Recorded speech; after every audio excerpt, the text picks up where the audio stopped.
Merhabalar.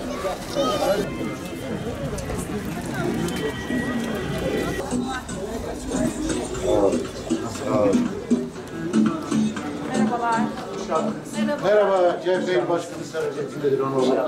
Kolay gelsin dedik. Kolaylıklar diliyoruz, iyi çalışmalar diliyoruz arkadaşlar. 2500 lira biz nasıl ödeyeceğiz? Yani şimdi benim aylık giderim burada 35.000 liradır. Sadece gider. Fiyatları nasıl arkadaşlar? Valla abi fiyatlarda zaten bilmiyorum sonumuz gelmiş gibi görünüyoruz ama bakalım nasıl olacak. Demek ki bizi bu azaptan kurtarırsınız. Vallahi azap şey de sizin elinizdedir arkadaşlar. Valla ama elimizde biz vereceğiz valla. Nasıl, faturalar nasıl bu dönem? Valla faturalar herkesin bildiği gibi yani. Kötü ya. Faturalar yaktı bizi. Yaktı bizi. 3 milyar, 2 milyar kesin 12 milyar gelmiş. Yani 3 katına geldi. Lütfen bu ayazı unutmayın. Bu geçirdiğimiz kışı unutmayın. Yani Hiçbir şey unutmuyoruz.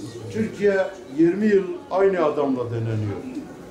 Yeni bir güvenin, yeni bir istikrarın oluşması için bize bir dönem emanet ediyor.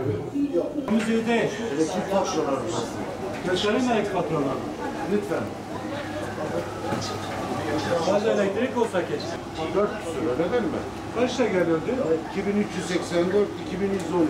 Daha önceki faturalarım benim 600 geliyordu, 500 geliyordu. Yani sadece sıkıntı tek bu değil ki, elektrik doğalgaz değil ki.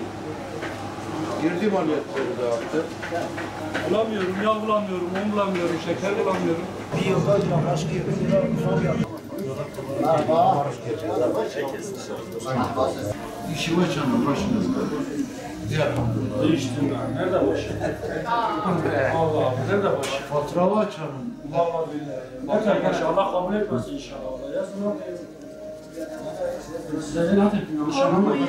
Bize de tepki, biz yanlış Yanlış yaparsak, anlamayın. Tepkimiz size değil, tepkimiz sisteme var. ya biz de yanlış yaparsak bize de tepki. Yok, Allah için yaparım ama yani Allah kabul ediyor. Peygamber dedi ben toptancıyım. Yani bu mağazayla bir alakam yok, bu mağazayla alakam yok, ben toptancıyım. Vallahi sistem berbat. Nasıl, faturalarımız nasıl? Çok mu güzel? Efsane. Evet, 1+1, 600 lira doğalgaz, 400 lira da elektrik. 1+1 yani.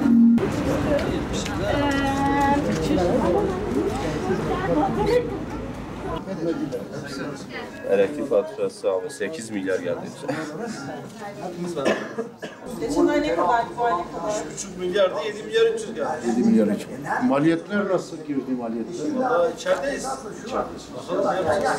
Şurası 8 metrekare bir alan ve 1000 lira civarı bir fatura geldi.